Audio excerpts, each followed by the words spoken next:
Ah, there you are, my dear friend. Come in out of the cold and warm yourself by the fire.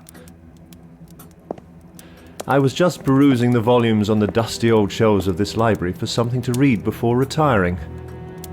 Who do we have? Blackwood, James, Lovecraft, Poe. Quite the collection. Would you care to hear something? You would? Splendid. Now, let me see. Ah, here we are. I believe I have the very thing.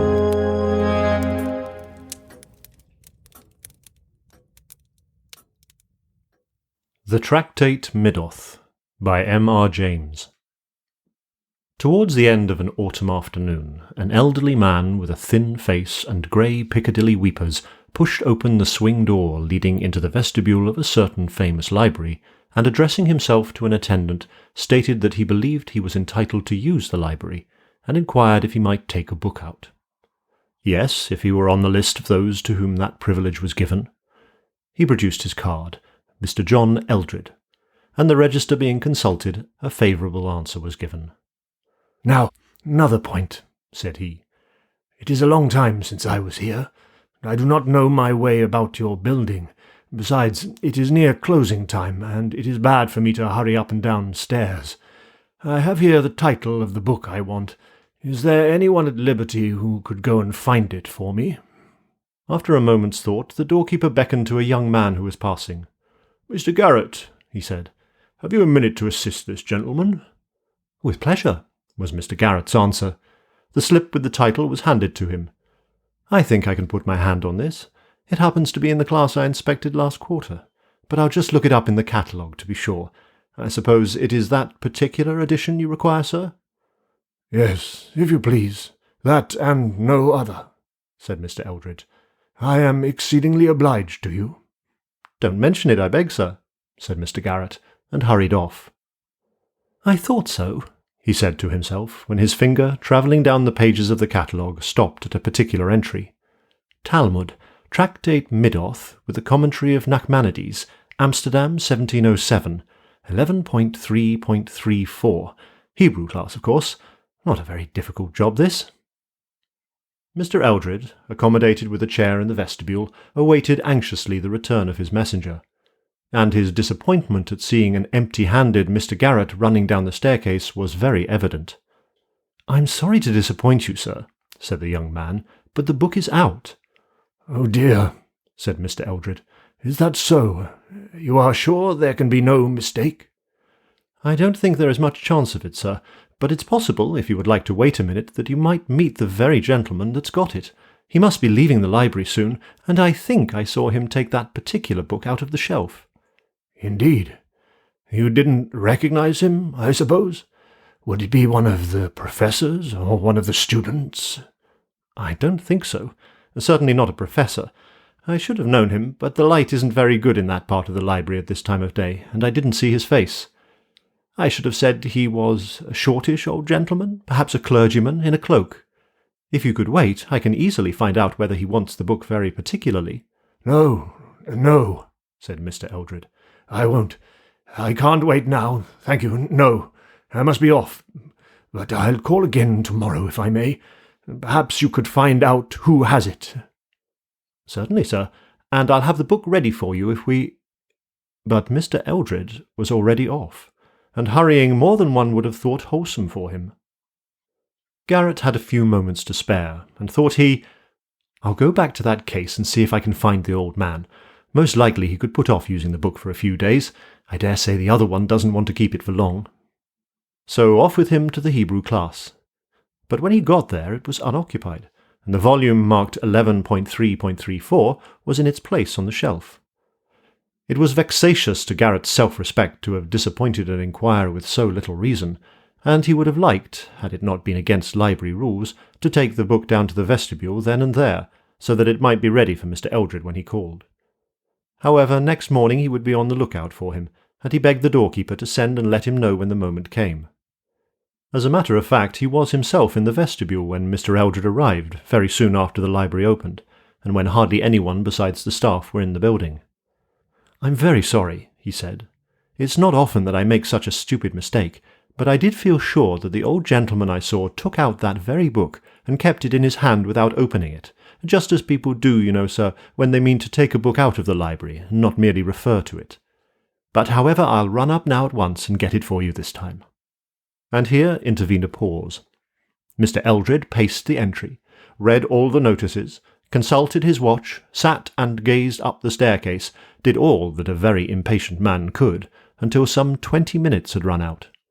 At last he addressed himself to the doorkeeper, and inquired if it was a very long way to that part of the library to which Mr. Garrett had gone.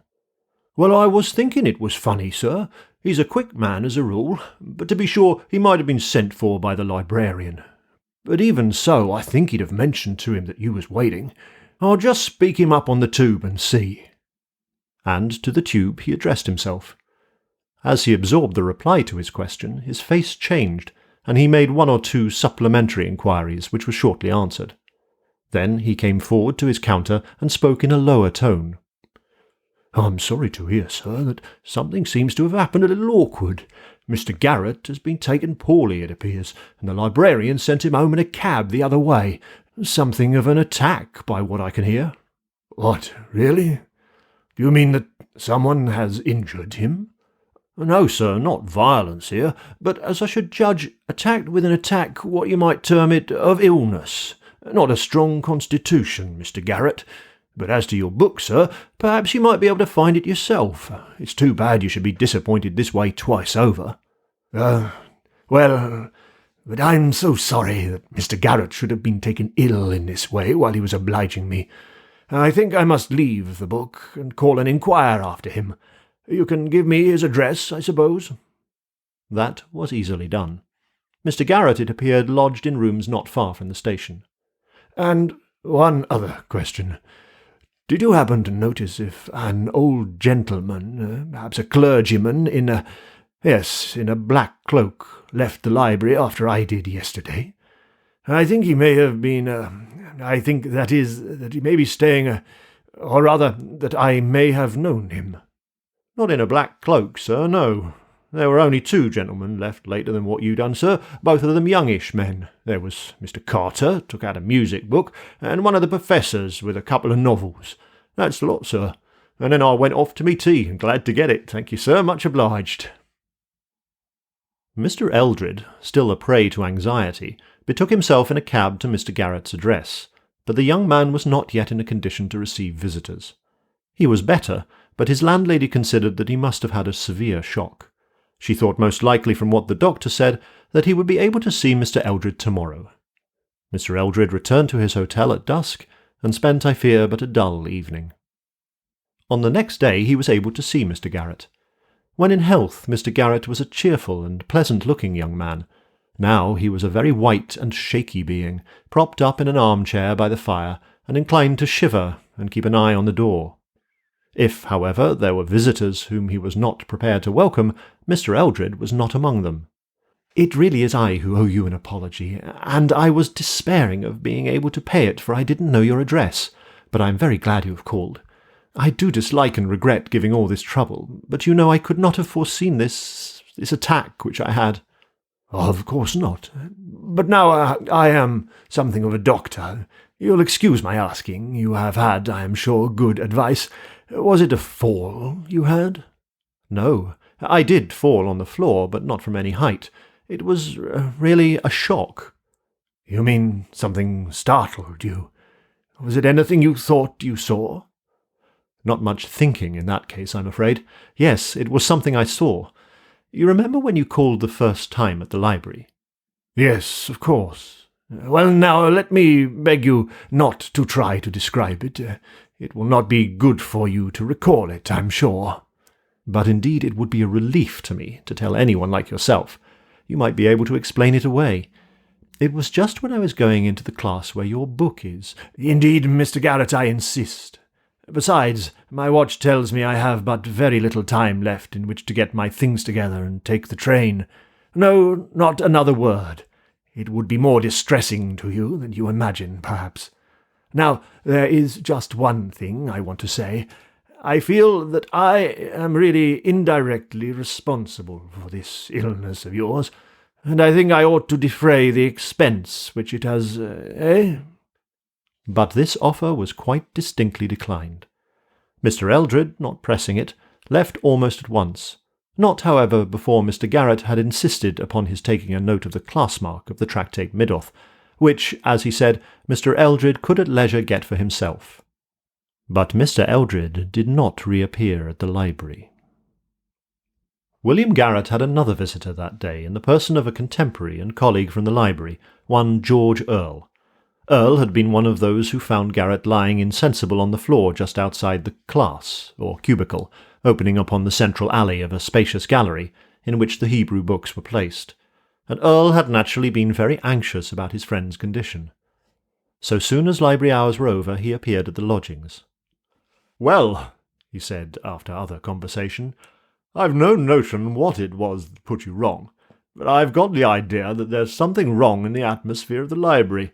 I know this, that just before we found you I was coming along the gallery with Davis, and I said to him, 'Did you ever know such a musty smell anywhere as there is about here? It can't be wholesome.'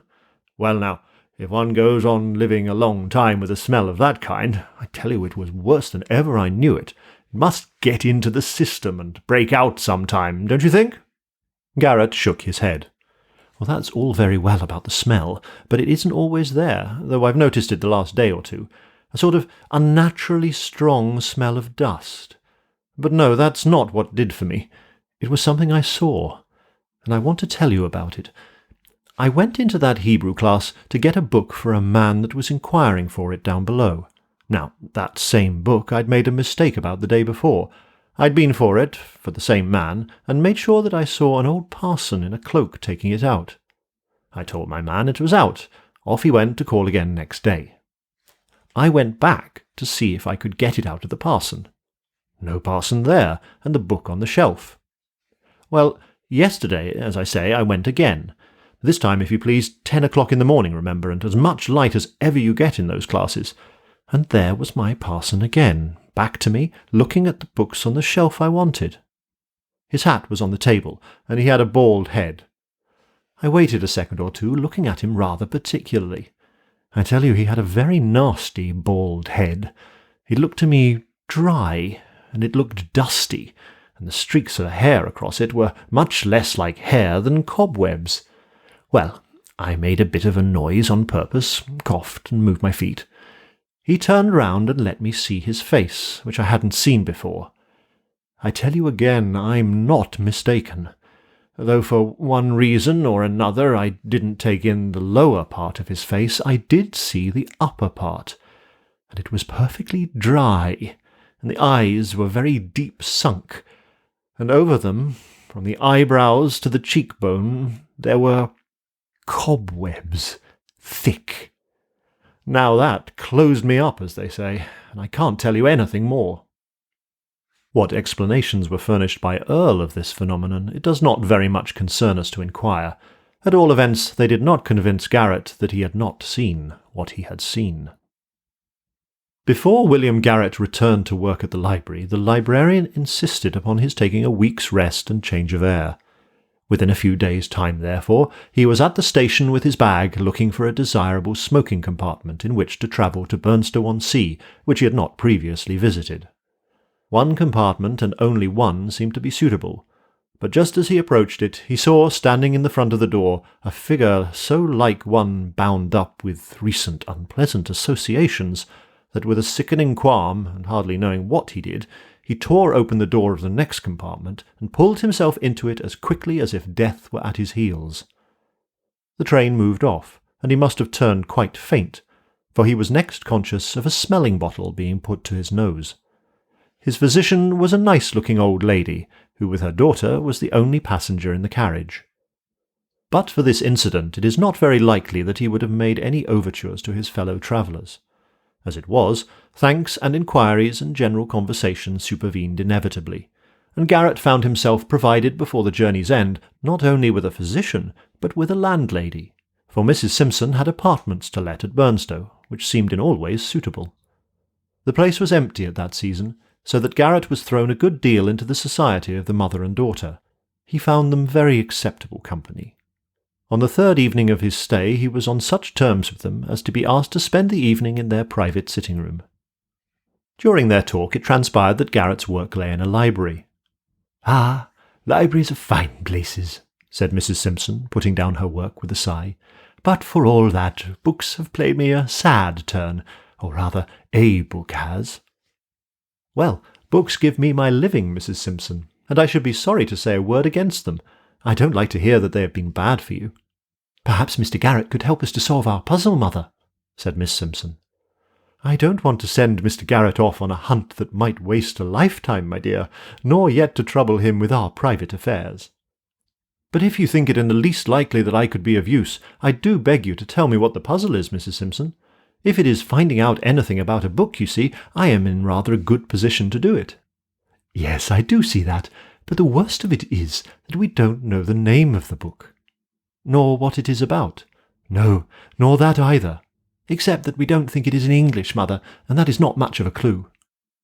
"Well, Mr. Garrett," said Mrs. Simpson, who had not yet resumed her work, and was looking at the fire thoughtfully, "I shall tell you the story. You will please keep it to yourself, if you don't mind. Thank you. Now, it is just this. I had an old uncle, Dr. Rant. Perhaps you have heard of him, not that he was a distinguished man, but from the odd way he chose to be buried. I rather think I have seen the name in some guidebook." "That would be it," said Miss Simpson. "He left directions, horrid old man, that he was to be put, sitting at a table in his ordinary clothes, in a brick room that he'd had made underground in a field near his house. Of course the country people say he's been seen about there in his old black cloak."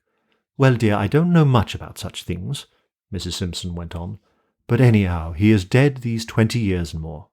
He was a clergyman, though I'm sure I can't imagine how he got to be one, but he did no duty for the last part of his life, which I think was a good thing, and he lived on his own property, a very nice estate not a great way from here.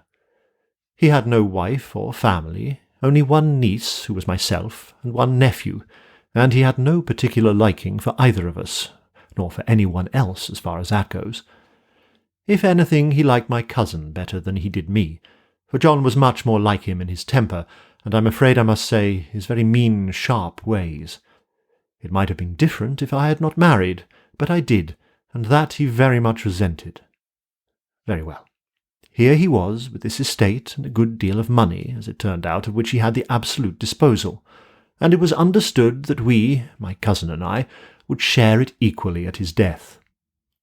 In a certain winter, over 20 years back, as I said, he was taken ill, and I was sent for to nurse him. My husband was alive then, but the old man would not hear of his coming. As I drove up to the house, I saw my cousin John driving away from it in an open fly, and looking, I noticed, in very good spirits.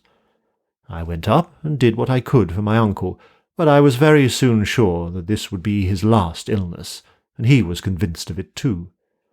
During the day before he died, he got me to sit by him all the time, and I could see there was something, probably something unpleasant, that he was saving up to tell me, and putting off as long as he felt he could afford the strength. I'm afraid purposely, in order to keep me on the stretch, but at last out it came. "Mary," he said, "Mary, I've made my will in John's favour. He has everything, Mary." Well, of course, that came as a bitter shock to me, for we, my husband and I, were not rich people, and if he could have managed to live a little easier than he was obliged to, I felt it might be the prolonging of his life. But I said little or nothing to my uncle, except that he had a right to do what he pleased, partly because I couldn't think of anything to say, and partly because I was sure there was more to come. And so there was.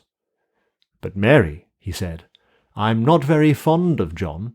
I've made another will in your favour. You can have everything. Only you've got to find the will, you see, and I don't mean to tell you where it is." Then he chuckled to himself, and I waited, for again I was sure he hadn't finished. "That's a good girl," he said after a time. "You wait, and I'll tell you as much as I told John. But just let me remind you, you can't go into court with what I'm saying to you, for you won't be able to produce any collateral evidence beyond your own word. and John's a man that can do a little hard swearing if necessary. Very well, then, that's understood.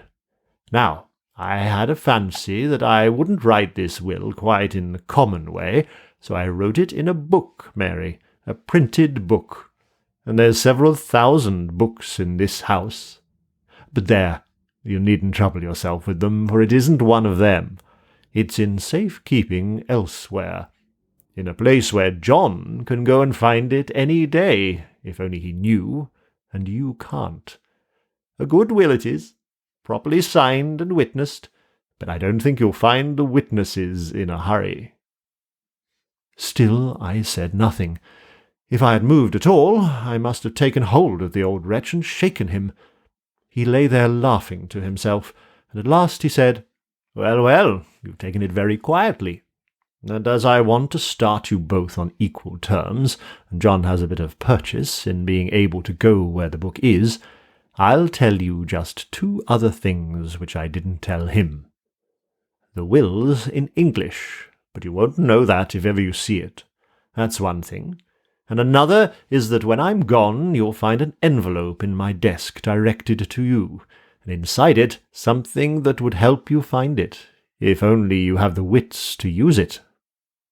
In a few hours from that he was gone, and though I made an appeal to John Eldred about it, John Eldred— "I beg your pardon, Mrs. Simpson, I think I've seen a Mr. John Eldred.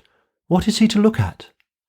"It must be 10 years since I saw him. He would be a thin, elderly man now, and unless he has shaved them off, he has that sort of whiskers which people used to call Dundreary or Piccadilly or something. Weepers.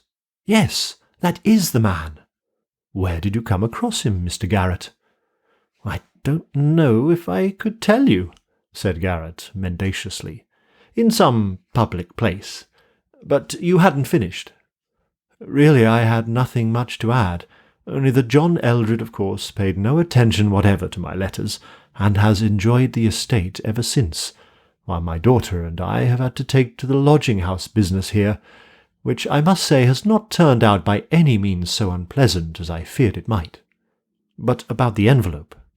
To be sure, why, the puzzle turns on that. Give Mr. Garrett the paper out of my desk." It was a small slip, with nothing whatever on it but 5 numerals, not divided or punctuated in any way. 11334. Mr. Garrett pondered, but there was a light in his eye. Suddenly he made a face, and then asked, "Do you suppose that Mr. Eldred can have any more clue than you have to the title of the book?" "I have sometimes thought he must," said Mrs. Simpson, "and in this way, that my uncle must have made the will not very long before he died. That I think he said himself, and got rid of the book immediately afterwards. But all his books were very carefully catalogued, and John has the catalogue, and John was most particular that no books whatever should be sold out of the house. And I'm told that he is always journeying about to booksellers and libraries, so I fancy that he must have found out just which books are missing from my uncle's library of those which are entered in the catalogue, and must be hunting for them." Just so, said Mr. Garrett, and relapsed into thought. No later than the next day he received a letter, which, as he told Mrs. Simpson with great regret, made it absolutely necessary for him to cut short his stay at Burnstow. Sorry as he was to leave them, and they were at least as sorry to part with him, he had begun to feel that a crisis, all important to Mrs. and shall we add Miss Simpson, was very possibly supervening. In the train Garrett was uneasy and excited. He racked his brains to think whether the press-mark of the book which Mr. Eldred had been inquiring after was one in any way corresponding to the numbers on Mrs. Simpson's little bit of paper. But he found to his dismay that the shock of the previous week had really so upset him that he could neither remember any vestige of the title or nature of the book, or even of the locality to which he had gone to seek it. And yet all other parts of library topography and work were clear as ever in his mind. And another thing, he stamped with annoyance as he thought of it. He had at first hesitated, and then had forgotten to ask Mrs. Simpson for the name of the place where Eldred lived. That, however, he could write about. At least he had his clue in the figures on the paper.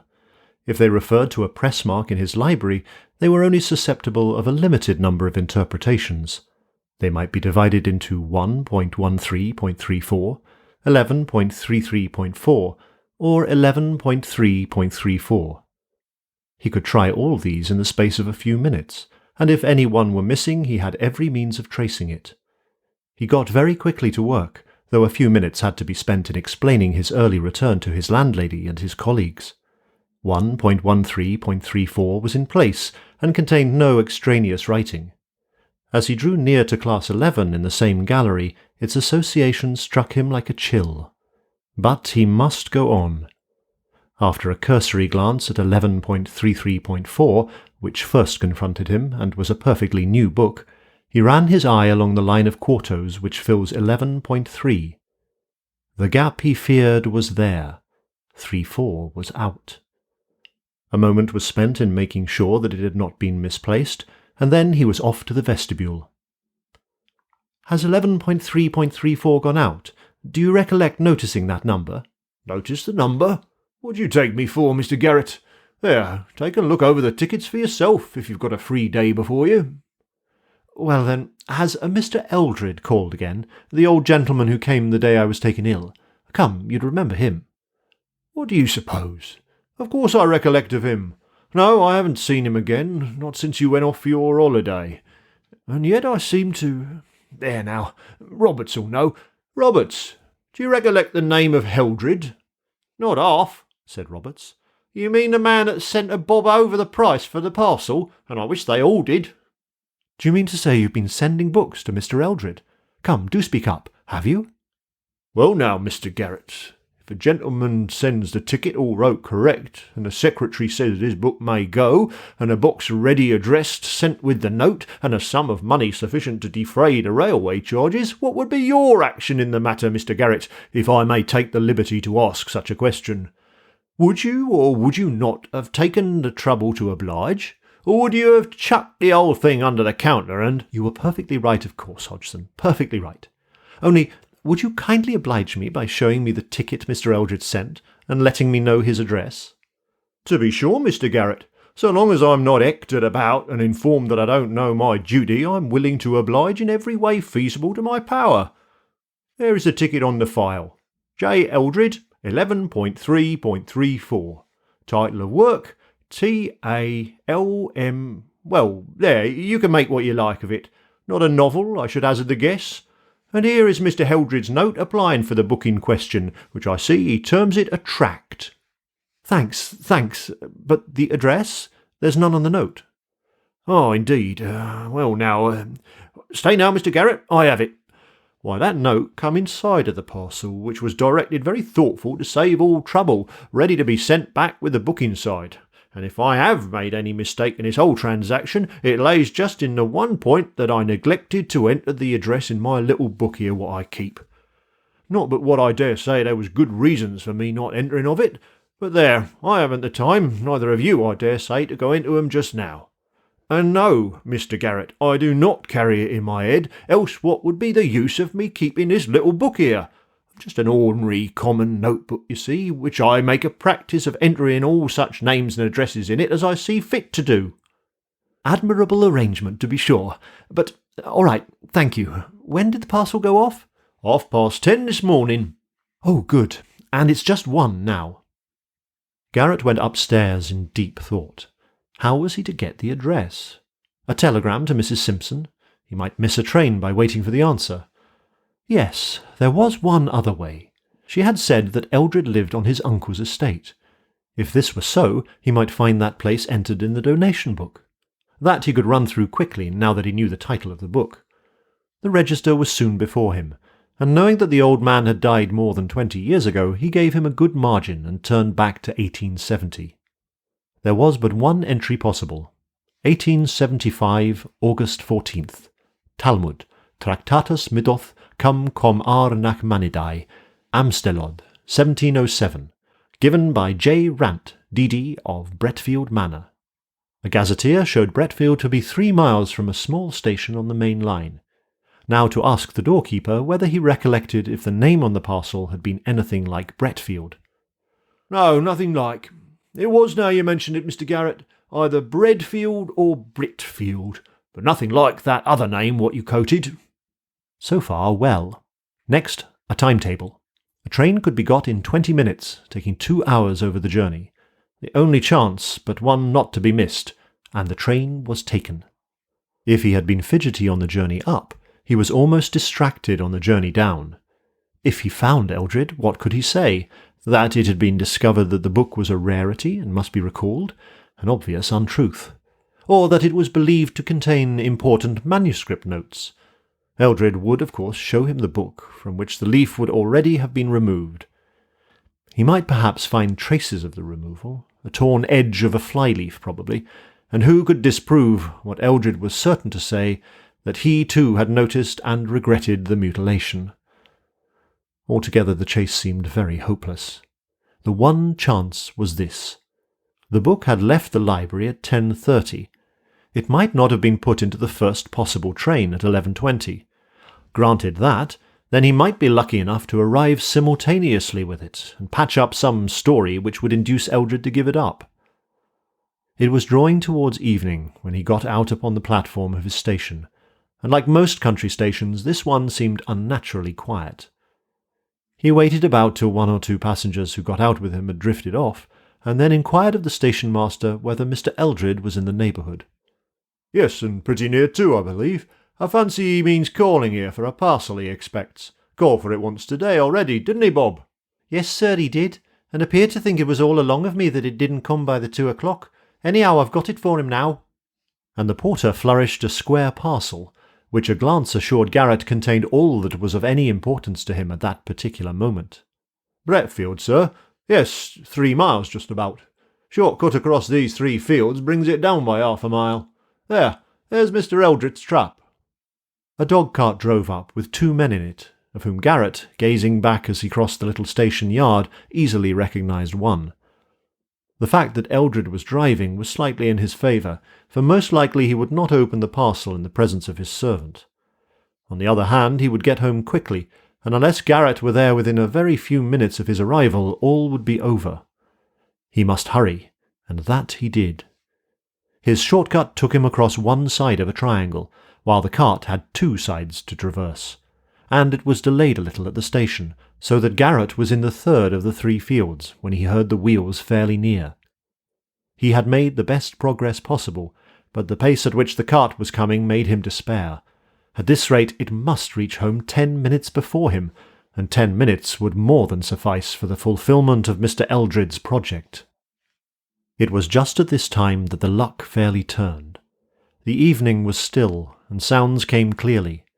Seldom has any sound given greater relief than that which he now heard, that of the cart pulling up. A few words were exchanged, and it drove on. Garrett, halting in the utmost anxiety, was able to see as it drove past the stile, near which he now stood, that it contained only the servant, and not Eldred. Further, he made out that Eldred was following on foot. From behind the tall hedge by the stile leading into the road, he watched the thin, wiry figure pass quickly by with the parcel beneath its arm and feeling in its pockets. Just as he passed the stile, something fell out of a pocket upon the grass, but with so little sound that Eldred was not conscious of it. In a moment more it was safe for Garrett to cross the stile into the road and pick it up. A box of matches. Eldred went on, and as he went his arms made hasty movements, difficult to interpret in the shadow of the trees that overhung the road. But as Garrett followed cautiously, he found at various points the key to them. A piece of string, and then the wrapper of the parcel, meant to be thrown over the hedge, but sticking in it. Now Eldred was walking slower, and it could just be made out that he had opened the book and was turning over the leaves. He stopped, evidently troubled by the failing light. Garrett slipped into a gate opening, but still watched.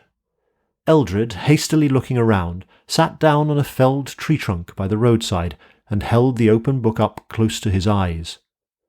Suddenly he laid it still open on his knee and felt in all his pockets, clearly in vain, and clearly to his annoyance.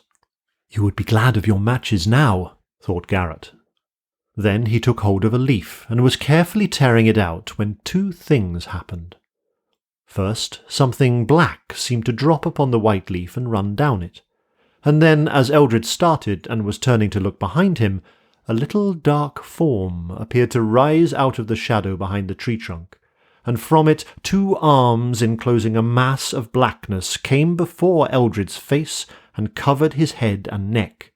His legs and arms were wildly flourished, but no sound came. Then there was no more movement. Eldred was alone. He had fallen back into the grass behind the tree trunk. The book was cast into the roadway. Garrett, his anger and suspicion gone for the moment at the sight of this horrid struggle, rushed up with loud cries of help, and so too, to his enormous relief, did a labourer who had just emerged from a field opposite.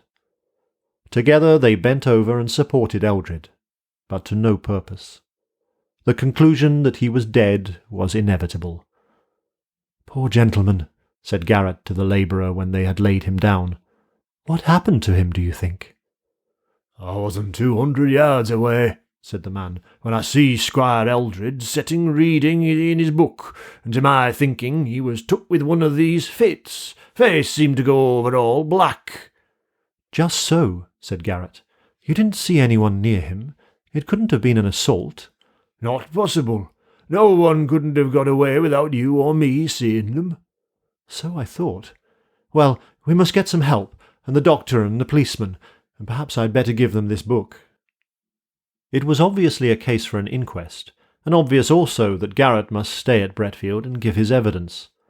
The medical inspection showed that though some black dust was found on the face and in the mouth of the deceased, the cause of death was a shock to a weak heart, and not asphyxiation.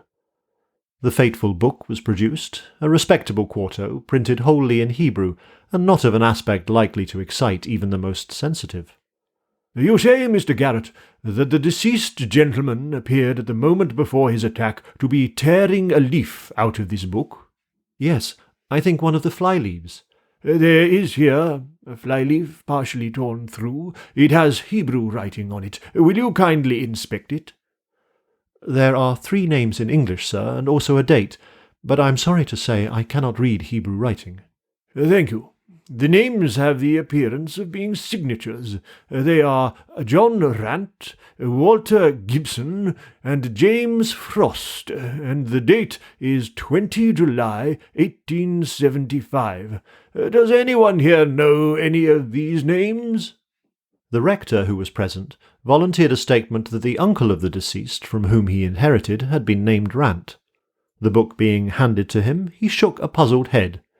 "This is not like any Hebrew I ever learnt." "You are sure that it is Hebrew?" "What? Yes, I suppose. No, my dear sir, you are perfectly right. That is, your suggestion is exactly to the point. Of course, it is not Hebrew at all. It is English, and it is a will." It did not take many minutes to show that here was indeed a will of Dr. John Rant, bequeathing the whole of the property lately held by John Eldred to Mrs. Mary Simpson. Clearly the discovery of such a document could amply justify Mr. Eldred's agitation. As to the partial tearing of the leaf, the coroner pointed out that no useful purpose could be attained by speculations whose correctness it would never be possible to establish. The Tractate Middoth was naturally taken in charge by the coroner for further investigation, and Mr. Garrett explained privately to him the history of it, and the position of events so far as he knew or guessed them. He returned to his work next day, and on his walk to the station passed the scene of Mr. Eldred's catastrophe. He could hardly leave it without taking another look, though the recollection of what he had seen there made him shiver even on that bright morning. He walked round, with some misgivings, behind the felled tree. Something dark that still lay there made him start back for a moment, but it hardly stirred. Looking closer, he saw that it was a thick black mass of cobwebs, and as he stirred it gingerly with his stick, several large spiders ran out of it into the grass. There is no great difficulty in imagining the steps by which William Garrett, from being an assistant in a great library, attained to his present position of prospective owner of Bretfield Manor, now in the occupation of his mother-in-law, Mrs. Mary Simpson.